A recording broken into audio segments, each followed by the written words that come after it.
Welcome to the InnovaBuzz podcast, where we share all kinds of tips, advice, and interview guests on all things innovation and leadership in modern marketing. Each episode is a conversation with inspiring people who make wonderful contributions to our knowledge in these areas and spark curiosity and ideas to pursue.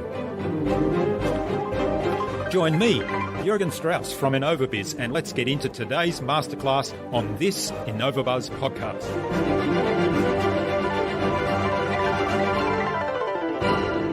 If you really want to dominate an industry, or if you really want to dominate a section, the first thing you need to do if you're starting out is niche down. So what can someone do? They need to get really specific with their core offer. And until you build a thriving business around your core offer, don't bother doing anything else, because then you're at least known for something. The second thing you can do is then treat your customers amazingly well. Like, that is the secret to business success. It's becoming really amazing at someone and treating your customers really well. The rest of it, in terms of how to engage and what to do, it's kind of optional. Like, as long as you're in your flow, you're being your best CEO, and you're feeling great about how you show up, and your customers love you and your employees are enjoying it, that's it.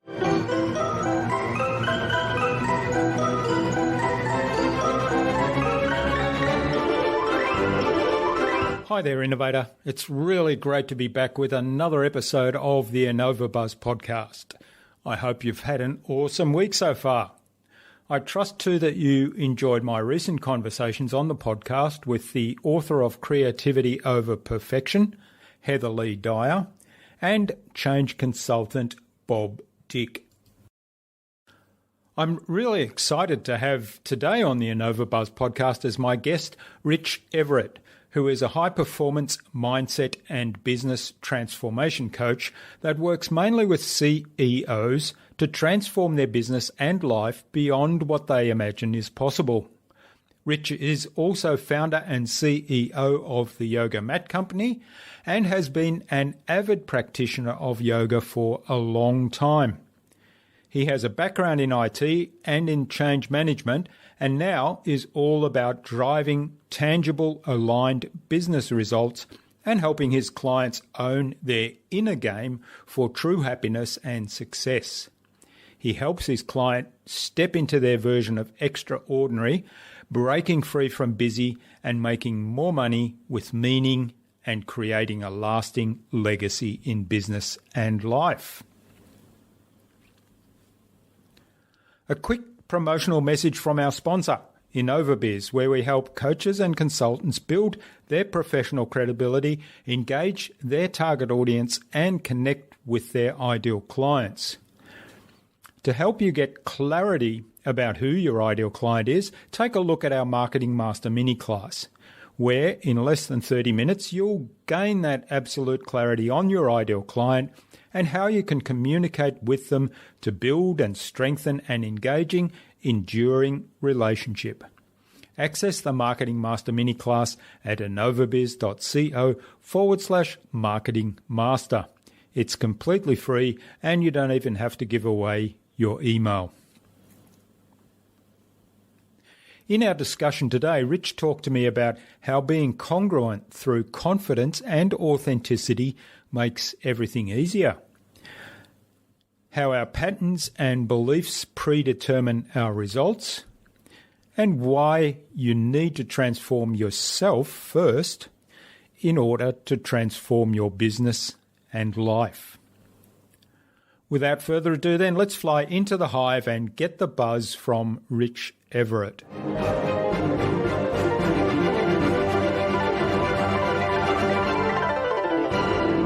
Hi, I'm your host, Jürgen Strauss from InnovaBuzz, and I'm really excited to welcome to the InnovaBuzz podcast today from Melbourne, Australia, Rich Everett, who's a high-performance mindset and business coach, and he helps successful impact-driven executives and creatives and entrepreneurs win their inner game, as he puts it, and step into their version of extraordinary.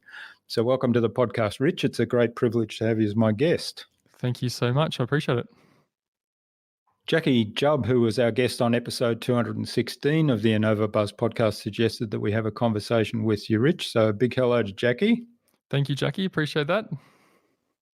Now, you help your clients find connection, find meaning, and find results. That's kind of your three key points that you have on your website. And you're also, at the same time as your coaching business, the CEO and founder of the Yoga Mat Company. So I'm looking forward to finding out more about both of those things. But before we get on to that, I know you have a background in IT. So how did you get started in coaching? That's a great question. Luckily, it's one I can answer too. So, I've had over a decade in corporate, and as you mentioned, that was starting off in IT. I did an IT degree and launched into a very IT led career. And as I guess corporate enterprises were evolving at that time, IT started off being the enabler, and then moved into very much the forefront as products such as SAP and Oracle, and now Oracle Cloud, started to link and join organizations together. So IT driven projects very quickly became business transformation projects, which then my role morphed and changed, and I seemed to be the conduit of the fellow who could link the technology with the business and join those two together. And at the end of my career, I'd moved purely from doing IT to change management. And the coaching came about because all through that corporate experience, I was coaching and working with executives in terms of, I guess, how to transform their businesses, what they needed to do, how they needed to shift, how they needed to think differently. So even though I wasn't necessarily consciously aware of it at the time, coaching was a big part of my role.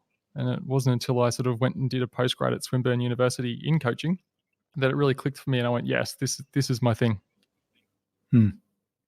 All right. Well, in your coaching business, what exactly is it that you do and why? I've sort of touched on a few bullet points, but give us a bit more depth on that. No problems. So fundamentally, I grow businesses by growing CEOs. And you could be the CEO of a large enterprise, or you could be a solopreneur or an entrepreneur. But either way, I help you show up as you. And I think both the benefit and the limitation of being human is our mindset. And what I see is our mindset in business driving at least 99% of what we do, 95 to 99% of what we do, with the remainder being action. So I can literally determine where someone's business is at, either good or bad, based on how they're showing up as a CEO and where their mindset's at. And by working with them and meeting them where they're at, I'm lucky that I can help them get amazing results in their business. So when you say showing up as you, what does that mean specifically? I think often we have a perception of how we should be as leaders, as individuals. We come and play our role, and I think the best power is knowing that showing up as ourselves and who we really are, not a should, but as we are, taps into, I think, our truth a lot more, and we get to, I guess, drop the, in some cases, bravado, in some cases it's an act, in some cases it's the negative thoughts or limiting patterns and beliefs that we hold, to actually address where we are as human beings, as where we are as CEOs, where we are as leaders. And the result of that means that because you're showing up with authenticity, and because you're showing up being who you are, and you've eliminated, I guess, the extra effort, your business shifts with you, because your mindset is shifting, because you're expanding, because you're stepping into a deeper level of awareness. Your business grows as well. And that can be as simple as something that was a challenge now being perceived as an opportunity, or it could be, I had a client last week who was, her first session with me was actually, I'm done with my business. I don't want to work on it anymore. I've had enough of it. It's not fulfilling me. And within an hour, she'd done a 180. She turned around and said, actually, now I've identified where I was feeling disconnected.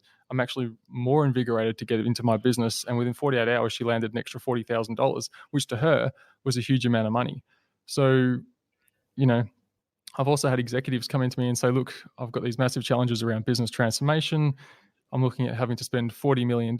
And through 60 minutes, we've been able to identify that actually, by focusing on what the core problem is and what the core issues are, and how they want to show up and how they want to work, you don't need to spend 40 million. You can get away with doing 300,000. So it really shows up, and the results are very different for each person. But the process that I work with them is pretty much the same, in terms of, we look at where you're having challenges, we focus on what's coming up, and we take steps forward from there. Yeah, there's a lot in that to unpack. I guess you talked about authenticity and and confidence. And I like that you pointed out it's a lot less effort to be yourself rather than keep putting on your act. So there's probably a productivity argument in that too. Absolutely. I guess the question I have around that sprung to mind as you were explaining it was the confidence aspect. A lot of people, I guess, I mean, maybe it's the imposter syndrome, or it's they're afraid of showing up as they are. So how do you address that issue? And you mentioned limiting beliefs, and how do you address the issue of kind of people not showing up as they are because there's some fear or there's a limiting belief in there? How do you get to those? It's a great question. So I think our brains love to keep us safe, and it's our brain's job, particularly the reptilian part of the brain, the older part of the brain. Previously it was keeping us part of the tribe and stopping us from being killed. These days, it's not so important. We know we have to look both ways as we cross the road, and that's about it. The prefrontal cortex these days is really driving a lot of what we want to do, and that's expanding who we are and stepping into bigger and greater things. Now, those two don't work so well together. So a lot of the fears and so forth that we see ourselves coming up with is the older part of the brain saying, no, mate, let's stay in your comfort zone. Let's keep you safe. Let's, we know what we know. We're good at that. Let's stay in our zone of excellence. I don't want to go into my zone of genius. So fear is super common. Everyone has it. It's part of being human. Same with the imposter syndrome. The secret to understanding both of them is what's the fear behind the fear, or what's the problem behind the problem. So, if you're failing to show up in some way, shape, or form, it's not because you can't do it. It's because there's something internally stopping you.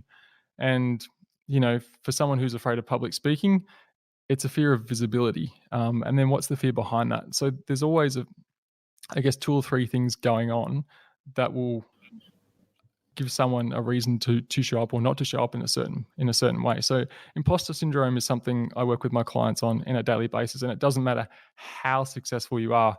It shows up in different ways, shapes, or form. I think probably the most powerful thing is to know that it's just going to show up. The secret is how well you manage it. You're not necessarily ever going to get rid of it, but you can manage it to be uber successful. Does that answer your question? Now Yeah, certainly addresses some of the points. So you mentioned public speaking as an example, and I think I was reading something just before around overcoming fear of public speaking by being focused on the audience. And I think perhaps there's a metaphor in that of all the things, but it then comes to overcoming that that imposter syndrome thing, to say that this is my superpower, and it's my contribution to people that are interested, and it would be selfish of me not to share that superpower with those people that are interested, and so therefore I've got to get over myself and get out there and share it. Absolutely spot on. Like, getting out of your own way is the number one thing that you can do to grow your business. All right. Well, you also mentioned the idea of congruence and being connected with your purpose, I guess. How do you go about getting started with people on that too? Because, I mean, most people have some sort of idea of why they're here, or what their vision is, or what their goals are in life. But in terms of articulating that in a way that helps them be congruent in all the things they do, I think is a big challenge. Certainly it is for me at times. How do you work with people to get that out and get it articulated, and then start building their behaviours and how they are and how they behave in business to be congruent with all of that? A really great question. And there's not a simple answer to that. It's a number it's a number of things. I think, as you mentioned, the first thing starts with the clarity of the outcome that you want to create, with the caveat of that may change over time. As you begin to shift and change, and your priorities shift and change, your outcomes and goals may change also. So giving yourself the space to have that end result shift a little bit, that's important. But defining it firstly, and then looking at what actions and beliefs come up around that. So let's just say you're wanting to make, I don't know, hypothetically, $10 million in your business this financial year. depending on where you're at, we need to look at, well, what are you currently doing to earn the revenue you're doing? Let's say you're making 5 and you want to double your business. Where are you currently at? How are you currently earning it? What's working, what's not? Where's the resistance in yourself and your business around your current achievements? And then how do we look at scaling that? And going through that process with someone, little bits and bobs in terms of their language or how they feel or what's going for them, what's not going for them. Like they might be having challenges with their team, they might be having challenges with their customers, they might be having challenges just with themselves and their own mindset. Each of those strings is something to pull for me as a coach. And as we start to unravel what's going on, we get a clear pathway forward in terms of how they can then, I guess, create more success depending on what it is, whether that's a revenue goal or a greater sense of well-being or just feeling better in themselves or creating more. It really depends, but there's no one solution. It's generally a combination of lots of little things. And everything's connected, isn't it? Because you mentioned kind of a revenue goal and you mentioned other goals and then a personal one that might be well-being, which, I mean, to me, I guess in the sense of being a small business owner, it's so obvious to me that everything is just so connected. If my well-being is looked after and taken care of, if I'm getting exercise, if I'm getting fulfillment outside of my work area, then that translates into my work stuff because I've got more energy and I'm fulfilled coming into the workday, and it all works together, doesn't it?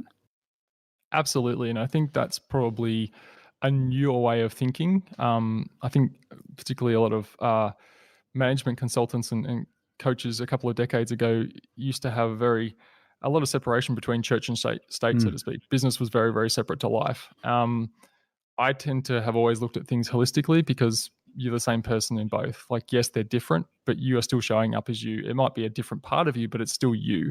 So often as a coach, while I'm focused on helping someone grow their business, we do end up talking about personal stuff or even just mental stuff that's going on with them because, as you say, they are completely related and they do drive each other.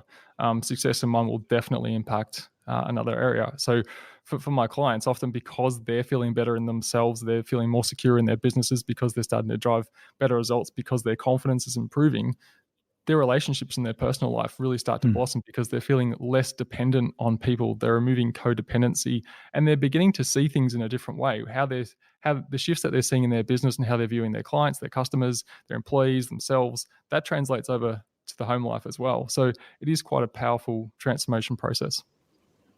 Yeah, that's a good point. It works both ways. So one of the things you mentioned earlier was around some of the areas that might be challenges or concerns. So people might say, the team's not working really well or something's gone off the rails or so on. Now, all of your work begins with the person you work with, right? So correct. Yeah. So what's the philosophy behind that and how do you approach it? I probably take a bit of a yogic philosophy when it comes to this in terms of your mindset creates your reality. So everything in your reality at the moment, whether positive or negative, is something that you have created. When it comes to teams, customers and so forth, I'm coaching that individual. I'm not working with a team. So how we shift your perspective as a CEO, how we deal with the problems that are coming up. And look, it could be as simple as you've employed the wrong people or what you're asking them to do is not within their skill set. It literally could be that simple. But the fact is it's a problem and you haven't done anything about it to date. So what do we need to shift in you in order to address that problem?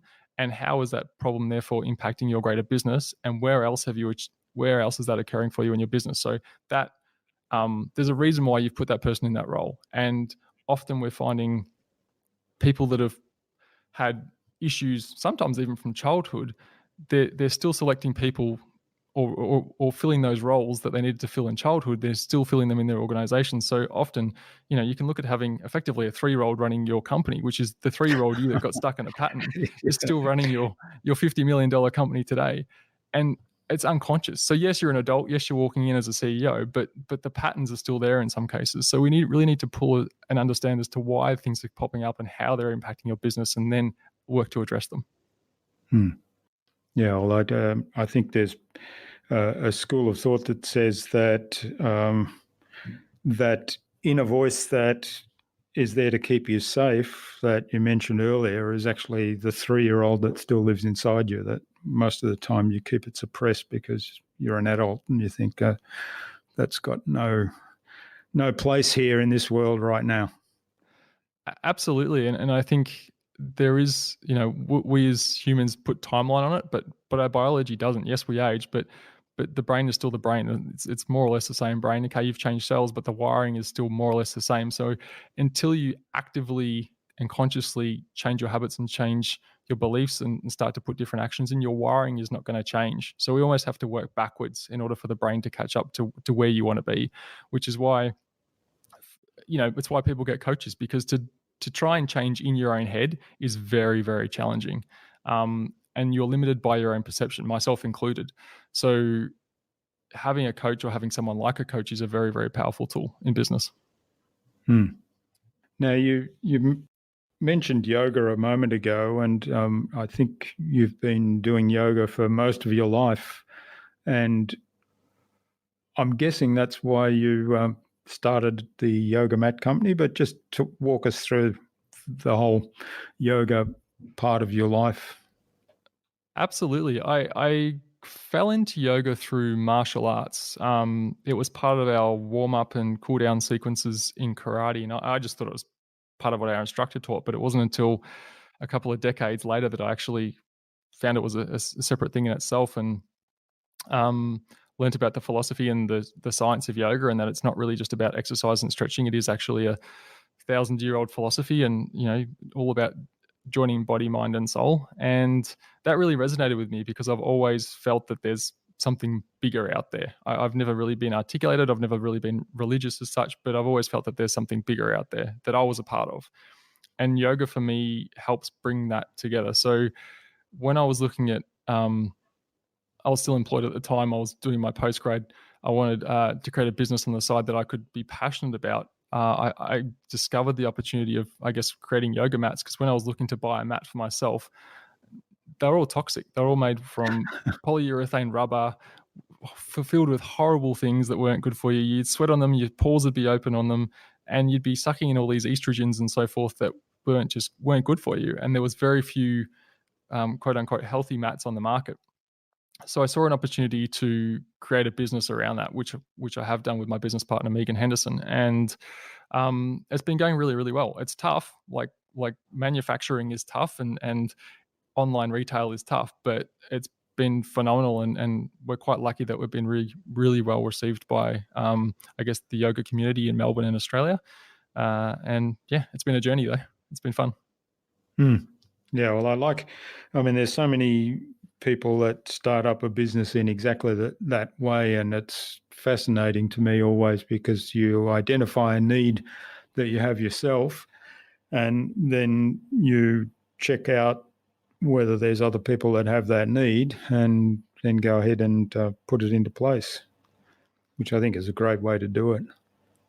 Absolutely. And so just to prove that I'm taking my own medicine, I actually have a coach to help me with that business. So I was going to ask that next. Yeah, I thought you might be. Yeah. So it's really, I think solving your own problems and creating a business around that is a great way to start. Yeah. So did you start off getting a coach when you started that business, or was that something that came later? It came about 8 months into it. And that was a very conscious decision, because I wanted to fail first. I wanted to see where I got stuck and what was coming up for me, so that when I engaged a coach, I would have something to talk about. Now, I get people engage me in various forms, from CEOs running massively large enterprises, and most people around at least the 6-figure mark when they engage me. But some people do engage me from the beginning. And to be honest, they're smart, because it's a fast track. But for myself, I wanted to really understand and nut out why I was engaging something, how they'd be helping me, and what was showing up. And since employing that person, the shift in me, which it shouldn't be a shock to me, but it was a shock to me. It's been huge. Like, to get outside your own head, to step outside your limiting perspectives, to start to engage with the market a different way, to start to think about your problems a different way. It transformed our business literally within 3 to 4 months. So, I'm a coach who speaks highly about coaching and has a coach. It's fantastic. Yeah. Well, can you share a story with us, something that gives us an example of what changed there dramatically that a coach helped you change? I think we all have, and I'll speak specifically to me. I had preconceived stories about what could and couldn't happen in the market. I was going to situations where, I don't think I'll be able to do that because, and that was something that, it was literally a story that I was telling myself that hadn't been validated or tested. And what my coach helped me do was to pick out when I was limiting myself by telling a story. So if I was not investing in a particular marketing platform, or if I was not turning up to a certain event that was a yoga event because I'd done 5 and I didn't really have the energy to do the 6th, she was helping me work through, firstly, should I be there? Why I should be there, and if I felt the way I felt, why did I feel that way? So at least then, when I did turn up, I'd have a better understanding of why my energy was how it was, and how that was impacting my business. And I think it's a common theme in that we all have patterns and beliefs that predetermine what we do and don't do. And for me, having a coach is, one, challenging me on what I do and why I do it, but also expanding on other things I should be doing or different ways of looking at it so I get the best out of myself. Does that answer your question? Yeah, that's great. And I guess one of the things that about patterns and beliefs is that if you kind of follow the same pattern or belief, then it's always going to lead to the same result, isn't it? And so certainly changing the patterns is the way to get another result. And it also opens up possibilities. Absolutely. And just to build on that, what got you here won't get you to the next phase. Yeah. So in some way, shape, or form, you're going to have to shift, change, and expand internally to change your external world. And you're exactly right. If you keep running the same stories, the same patterns, the same beliefs, which then drive the same actions, you're 110% going to get the same results in some way, shape, or form. So had you had coaching before you started the yoga mat company and went with your coach there?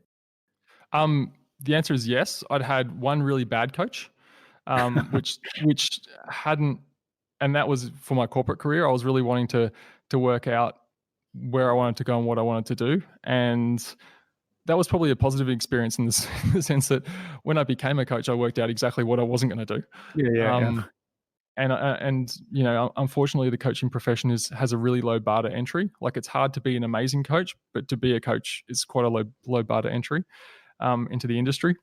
So if you're thinking about it, people, do your research. But it wasn't until I got to university to do my postgrad that I really sort of understood what a great coach was and how a great coach can be a change agent, and how that then impacts I guess someone's life or someone's business or wherever you want to play as an individual. And that's when I was able to, I guess, build a foundation and make it my own, to think out into the market. But yeah, I'd had coaching previously that was terrible, and then through the university we're all coaching each other, and that was a great experience. Mm-hmm. So that was the first kind of model of a good coach. Absolutely. And I think the reason was because there was proper structure behind it. Like, it was an internationally accredited course by Swinburne University. They put the time and they put the effort into it, and because of that, the results were there. Now we can take that model and then go and make it our own, which is important. But at least there was a sense of, it wasn't just having done a weekend course and hanging out my shingle. There was a bit more depth to it.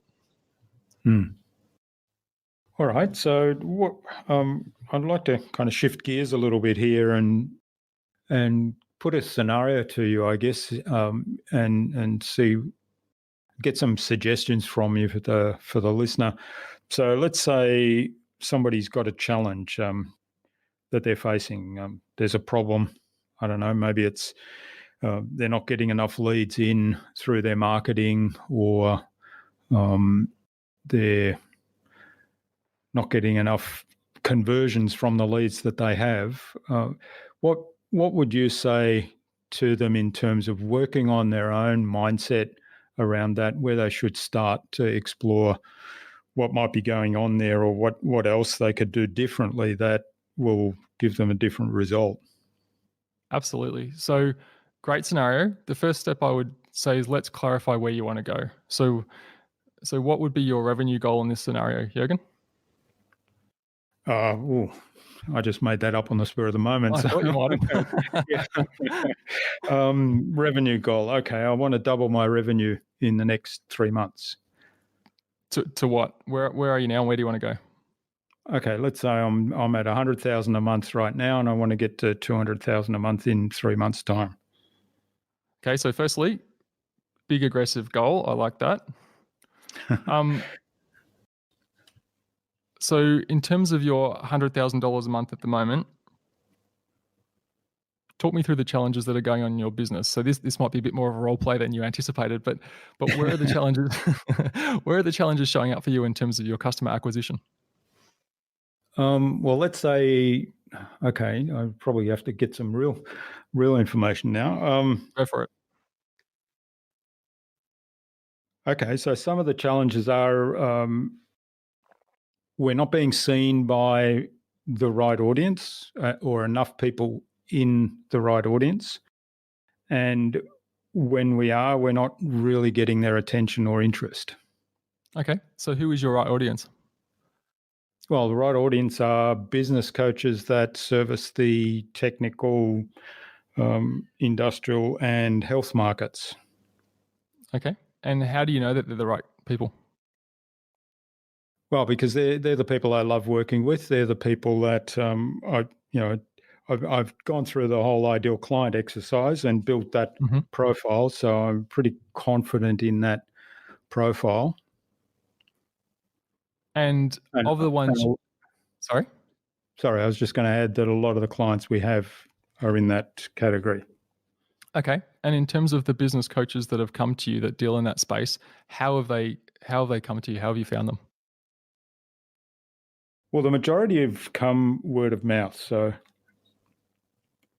not through the channels that we're trying to fire up now. Okay, so in your scenario, we've got $100,000 of revenue per month, most of which is driven by word of mouth. Would you agree? Yeah. Yeah. What's the percentage of people of your business that's been word of mouth referral?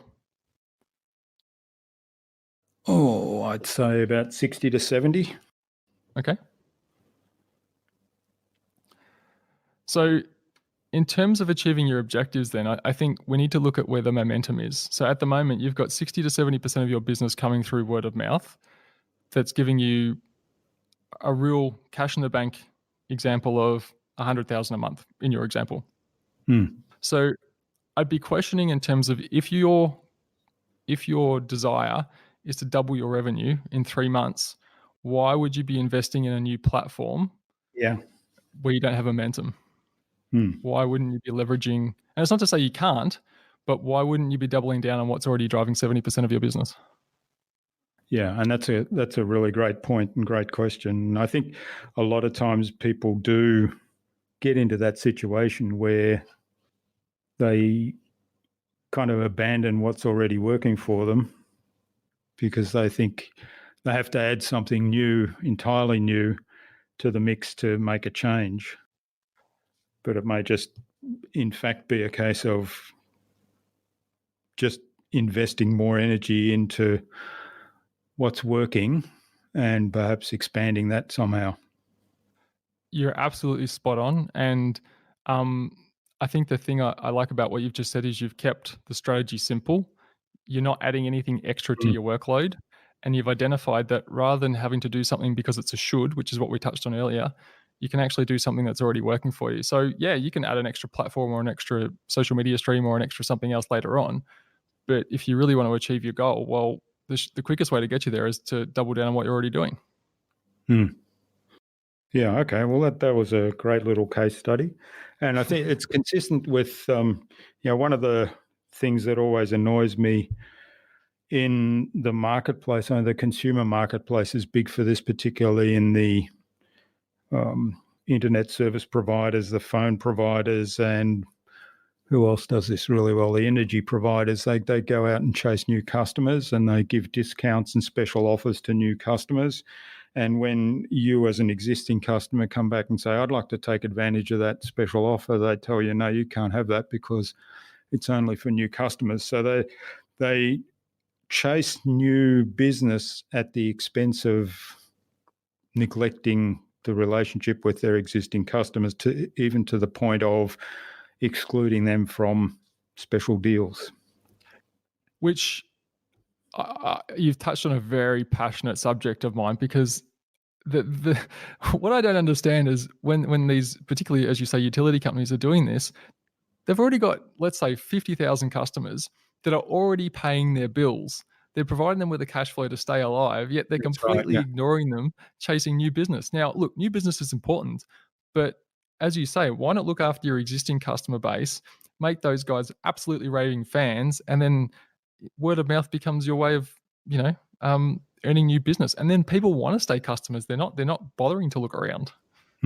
Yeah, that's exactly right. So, the word of mouth thing is a really big tool in my mind, and as you say, that by looking after existing customers, I mean they're the ones that are going to do the marketing for you. Absolutely. I interviewed a woman as part of my podcast the other week, Odette from Odette Barry, and she's going to be someone that I'll suggest you contact her, Odette Barry from Odette & Co. And her word of mouth referral is 5 to 1. So for every customer she has, she gets 5 referrals from that person, which is phenomenal. So I think in terms of, back to your case study, we have a sense that we always need to do more, or we have a sense that we need to be doing extra things because we should, and that's what other people are doing. And I think if you really want to dominate an industry, or if you really want to dominate a section, the first thing you need to do if you're starting out is niche down. So what can someone do? They need to get really specific with their core offer.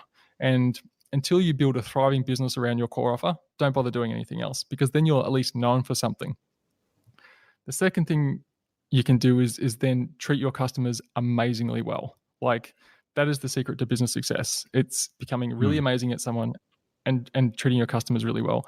The rest of it, in terms of how to engage and what to do, it's kind of optional. Like, as long as you're in your flow, you're being your best CEO, and you're feeling great about how you show up, and your customers love you and your employees are enjoying it, that's it. Yeah, that's great advice. Now, I mean, I'm interested because I've obviously tapped into something you're passionate about as well. I mean, this really annoys me, this whole idea of offering special deals to new customers and ignoring people that, as you say, have been funding your business for quite some time and probably would be loyal customers if you treated them properly. What do you think the beliefs are that underpin that sort of behaviour?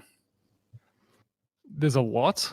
Having worked inside those organizations as a consultant, I can tell you firsthand that most of it's based out of fear. They spend all their time looking sideways at their competitors, and often you'll see one company doing one thing, and the next week another competitor will do exactly the same offer in their own kind of flavor. I really wish that they took an abundance mindset approach to this, where we want to be the best in the industry. We're going to put the best offer out there, which is just going to be, they only need one offer. All it has to do is be the best. And the way we're going to dominate and the way we're going to be leaders is to be the best at that one thing. And I think they would find that, over time, the results would speak for themselves. The challenge comes when you have lots of people in a large organization jostling to keep their roles, jostling to justify their existence, jostling to keep their budgets and get their bonuses. And then what happens, and what I work on with my CEOs, is, rather than driving your business via a spreadsheet and via reports, like, they get a report which says, okay, 20,000 customers are happy, 1,000 customers are unhappy. Oh, well, that's okay. I'm like, mate, if you get in a room with 1,000 angry people, it's not going to be a comfortable experience. So you kind of got to put a bit of reality into, I guess, the data, and start leading and start managing that way. Yeah. And also, I'm not sure exactly the numbers, but 1 angry customer will tell, I think it's 1,000 or up to 1,000 people. And of course, with today's social media, that can be amplified quite dramatically, whereas a real happy customer might tell a handful of friends. I agree with you totally. And I think with technology today, it's an opportunity for businesses to thrive just by treating your customers well, and they let them do the work. Yeah. Well, the other thing that I'm really passionate about today is the idea of keeping marketing and business, for that matter, at a human level. You know, people doing business with people, and I think with technology that you just mentioned, you know, that should be an enabler for more human interaction. But I think it's been almost a way for many businesses to abdicate human interaction. What's your view on that? I totally agree. And I totally agree in a number of ways. So when customers, or in my previous life, when large organizations are doing IT-led business transformation, they see it as we plug in the system and then we're right. And that's why, you know, I think the numbers are like 70 to 90% of ERP programs, which are like $50 to $200 million, fail because there's just no engagement around that. They've lost the people side of it. The second thing is accountability. So I think IT in any way, shape, or form is a tool. It shouldn't replace the human to human interaction, and it shouldn't replace the great service that you have. Whether it's you're working with a coworker and you're using it, you know, you're both working remotely, or whether you're dealing with customers via technology, I think it's to be leveraged, it's to be enabled, but it doesn't do everything. Would you agree? That's right. Yeah, I think on this podcast, I have conversations with people all around the world, and to me, that's using technology to connect with people and using it as a leverage. You know, if we didn't have the internet and these tools, that would be a lot more difficult to do. Phone calls are still quite expensive internationally, and so that's what I think is where we should be looking for technology to give us the ability to have more of those human connections and human interactions. I totally agree with you. Like what we're doing now, this is how to use technology to leverage it to us for a recorded conversation and to go out on a broader platform. That's powerful. That's leverage. I think where businesses get lost and where entrepreneurs get lost and where CEOs get lost is they use it as the be all and end all. It's just a tool. Yep. All right. Well, this is fascinating. We touched a little bit on the yoga mat company. So what are some of the big challenges you've had running your own e-commerce? It is an e-commerce company, right? You do online sales of mats?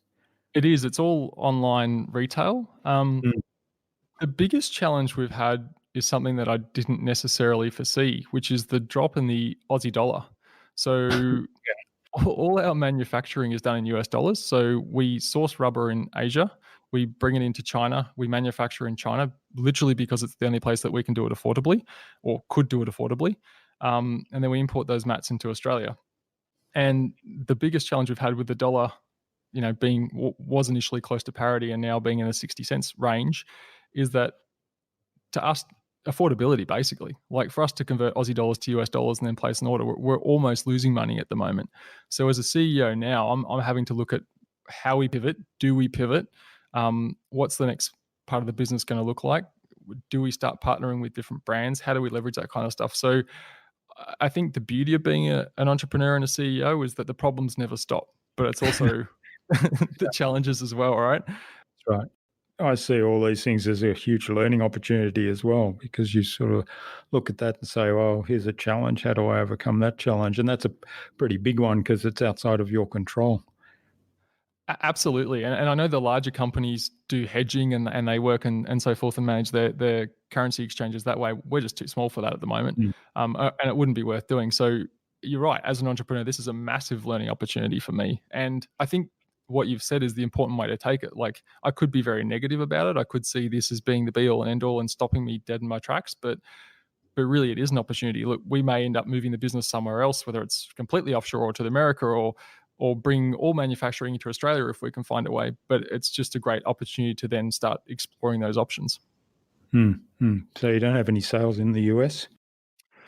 We do, but very few. So the downside of us being based in Australia is that postage from Australia out is very, very expensive. So for us to send a mat to the States at the moment, it's about $100 Australian. So it kind of defeats the purpose of being Australian based and shipping internationally. The way we can get around that is by shipping from Asia, which we do. But again, my role as the CEO is to look at how we scale that. And look, the US market's amazing. If we could enter that on a full-time basis, that would be absolutely phenomenal. So it's definitely on my radar. Yeah, well, that would take away the Aussie dollar, US dollar exchange rate part anyway. Definitely. Obviously brings in some other challenges. It does, but again, as you highlighted, it's an opportunity. So yes, it might mean we need to shift certain things around within the organization, and it may mean we need to look at things differently and potentially where we base things. But hey, if that's what you have to do, that's what you got to do. All right. Well, thanks for that, Richard. Rich, this has been really fascinating, and we've covered topics from mindset and coaching entrepreneurs through to getting a bit of a coaching on a half case study of mine and looking at your challenges with the yoga mat company. So I think it's a good time now to move on to the Buzz, which is our innovation round. And it's designed to help our audience who are primarily innovators and leaders in their field with some tips from your experience. So I've got 5 questions, and hopefully you'll give us some really insightful answers that'll inspire people to go and do something awesome today. I'll do my best. So what's the number one thing you think anyone needs to do to be more innovative? I think you need to understand the problem first. So innovation can mean a lot of things to a lot of different people. And I would always challenge anyone who is looking to innovate to say how well do you understand the problem and what you're actually trying to solve. Otherwise, why are you trying to innovate? So that would be my number one. Yeah, that's really good advice. Sort of get really clear on what the problem is first, and maybe what the outcome is that you're aiming for. Absolutely, I'd be spending 80 to 90% of my time defining the problem for sure. All right, what's the best thing you've done to develop new ideas? So I think probably building on number one, so you understand what you're trying to achieve and the problem that you're trying to solve, and then be prepared to think outside the box. Like ideation and having fun as an employee or as a consultant or as an entrepreneur, you don't get to be completely creative and think outside the box a lot of the time. So often the boundaries are defined for you. So I think in terms of innovation, if you're clear in terms of what you want to achieve, start getting crazy. Let's start thinking about how we can do things really, really differently, draw upon different industries, get people in that you wouldn't normally consider talking to. So, when I've been in corporate, we've engaged with artists, we've engaged with creatives, we've engaged with different, like we've spoken to beer brewers, we've spoken to all sorts of things, people coming from different industries, engineers when we're talking to arts, all that kind of stuff, because the diversity of thinking gets you a better outcome. So if you're looking to innovate and you're wanting to create unique ideas, then I think diversity in terms of the thinking is the best thing you can do. Yeah, that's great advice. And I think in doing that, often you can see how things are done in one industry or in one particular sector and abstract that to a higher level in terms of not the specifics of what result they're achieving or what they're doing, but look at the process or look at applying that thinking or process to a different scenario. Absolutely, 110%. All right. Do you have a favorite resource that you use most often? In terms of innovation or in terms of project management? Yeah, innovation. I mean, project management could be innovative. So I think in terms of how I run my business from a coaching perspective, it's Zoom. So Zoom conferencing enables me to connect with individuals all around the world. And, I can be based in Melbourne or I can be based anywhere in the world, and I still get to enable, empower, and change people's businesses and lives. And because of that flexibility of the platform and because it does what it can do, as my business evolves, like my client base can evolve, and for me, it enables me to innovate that way. Yeah, that's great, isn't it? That You can just jump on that call and have a conversation, even a video, even record it for the client and make the recording available to the client afterwards so that they can review what was discussed and what was agreed and whatever, if there was a teaching in there. Absolutely. It's quite powerful for my clients to be able to go back and listen to a recording and just reflect on things. Like they do that a lot. All right. What's the best way to keep a project or a client on track? In terms of a tool, I use Basecamp for my coaching practice. I think holistically, though, it's coming back to clarity around what are you wanting to do, why are you wanting to do it, and then finding the best way there. So coming back to your case study, it's the objective is to double your revenue in 3 months. What are you doing? How do you want to do it? And what's the fastest route there? Now, to solve that problem from going 100,000 a month to 200,000 a month, there's probably 15 to 20 different ways of doing it. But there's only one or two that's probably going to be a right fit for you, and probably really only one or two that are going to build on the momentum you've already got. So I think keeping clear and coming back to why you're doing something is the key driver. Yeah, that's great advice. All right. Now, what's the number one thing you think anyone can do to differentiate themselves? Be who they are. Like show up fully, whether it's as a brand, as an individual, be completely you, because that is the uniqueness of like people buy unique. People don't want cookie cutter. Despite what they say, they really don't want it. People will always pay more for one-offs. And the more you can show up as you, whether it's through your podcast, whether it's through your business, whether it's just you being a friend or a partner to a loved one, I think the more you can step into that, which is a journey over time, but the more you can own you, the better your results are going to be in business and in life. And the other thing on that would be don't look sideways. Don't worry about what other people are doing. Don't worry about what other people are thinking. Yes, okay, have a sneaky sideways glance to see what competitors are doing every now and then, but don't let it determine your business. Don't let it change your strategy. Don't let it detract or for you to start playing a smaller game because of that. And the people who can do that well are the ones who really shine. Yeah, that's great advice. And I think the idea of not looking sideways at competitors, somebody said, and I'm not sure who to attribute this to, but the competitors don't pay your salary. So it's the customers that you should be paying attention to, not the competitors. Absolutely, and it's the same for CEOs when they get scared about shareholders and what the shareholders are going to do. Well, yes, it's nice to be able to give the shareholders a dividend, but at the end of the day, it's the customers that are paying the bills. So if you take care of your customers and take care of your employees, the shareholders are going to get a dividend regardless. That's right. That's the counterintuitive thing for me, that particularly some of the big companies now that are,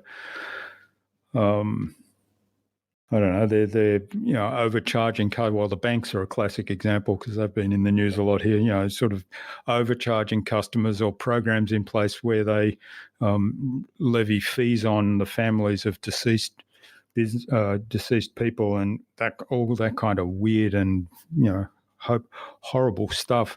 Simply, and the argument is, well, we've got to look after our shareholders, and I always think, well, why not look after the customers? Because then the shareholders will be looked after, and not only that, everybody will be happy, and not just your shareholders. Exactly, it's almost the simpler solution, which they choose not to do, right? Yeah, that's right. All right. Well, thanks, Rich. This has been really great. Now, where can people find out more about you and reach out and perhaps even say thank you for what you've shared today? They can find me at everettcoaching.com or alternatively on LinkedIn under Rich Everett. All right. And we'll have links in the show notes to that. And I'm sure your yoga mat company there will come up as well. We'll post a link to that in the show notes too. Thank you. I appreciate it.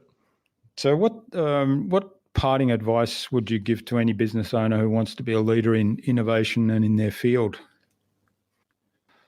I think realize that 95% of being successful at anything is mindset and starting before you're ready.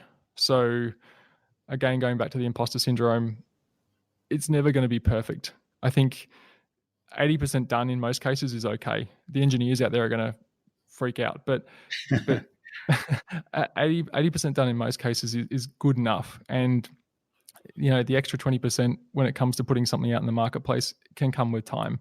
But I think if you want to be a leader, if you want to really put yourself out there, it all comes down to mindset initially, and then, as we spoke about earlier, just being your authentic self and showing out uniquely who you are.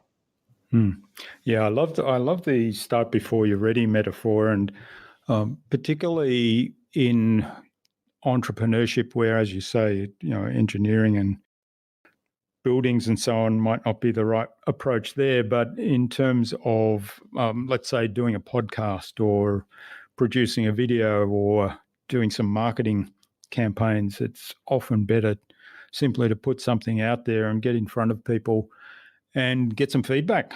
And then you learn what can be improved and keep going. Absolutely. And the important thing that you've highlighted is then the feedback's real. Like, it's not you trying to solve the problem in your own head and trying to preempt what people are wanting. It's actually them telling you what they want, which will save you so much time and so much money and so much energy. Very important thing to do.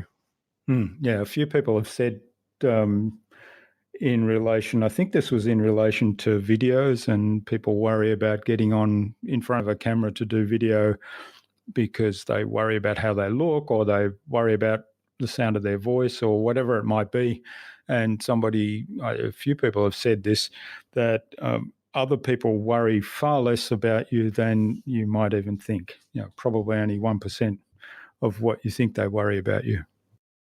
So what they're really interested in is what's the message or the value that you're bringing. Absolutely. Like, I'm probably one of the most monotone guys on the face of the planet, yet I've created a podcast, and it's doing okay. So if I can do that, anyone can do anything. All right. Well, finally then, who would you like me to interview or chat with on a future InnovaBuzz podcast? You've mentioned Odette. So Odette would be one. She's amazing at what she does, running a PR agency up in Byron Bay. And if I may be so cheeky as to add one extra person in, Sure. So her name is Kim Argett Singer, and she's based in New York, and she is a mindset coach and business mentor. So slightly different to me, but amazing and inspiring person. She's a former actress turned coach, and definitely worth connecting with her. Okay, we'll look forward to chatting with both Odette and Kim, and we'll get an introduction from you and get them on the show. Excellent. All right, well, thanks so much for sharing your time and your insights with us so generously today, Rich. I've really enjoyed this, learned a lot, got some tips for my own business. And I wish you all the best for the future, and let's keep in touch. Thank you, Jürgen. Appreciate it.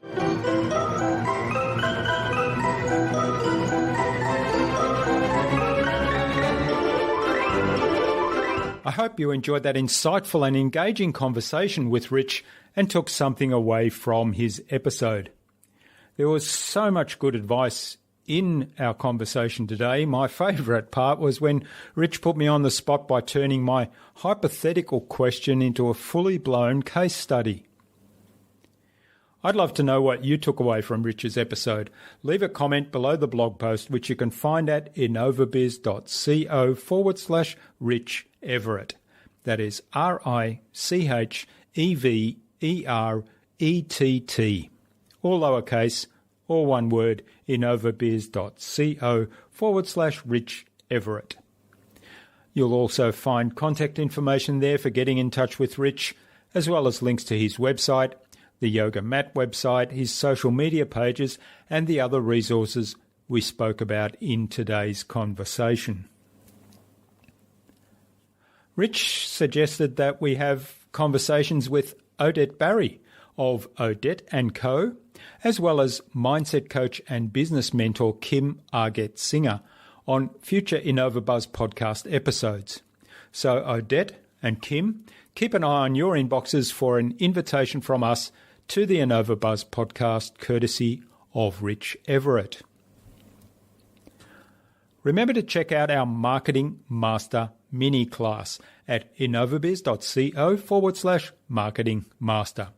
It's completely free and accessible without even giving away your email. But most importantly, in less than 30 minutes, you'll gain absolute clarity about your ideal client and how you can communicate with them to build and strengthen an engaging, enduring relationship. And if you'd like our help to go even deeper into marketing mastery, or our help with setting up and producing your very own podcast, then send me an email to jurgen@innovabiz.co and we'll set up a quick call just to get to know one another and find out whether we're a good fit. Tune in again next week to the InnovaBuzz podcast. We've got some more fantastic guests lined up, including Michael Simonetti of the digital agency And Mine, and Jane Beddle of Dovetail Resolutions. Stay connected with us by subscribing to the InnovaBuzz podcast at innovabuzz.com/subscribe. innovabuzz.com/subscribe. Make sure you never miss another episode. It would also mean a lot to me if you leave us a review, because what you think matters. I'd love to hear your thoughts, your ideas, your suggestions, or questions you have, so go ahead and share them in the comments below the blog post for this episode. Until next time, I'm Jurgen Strauss from InnovaBiz. Remember, be awesome and keep innovating.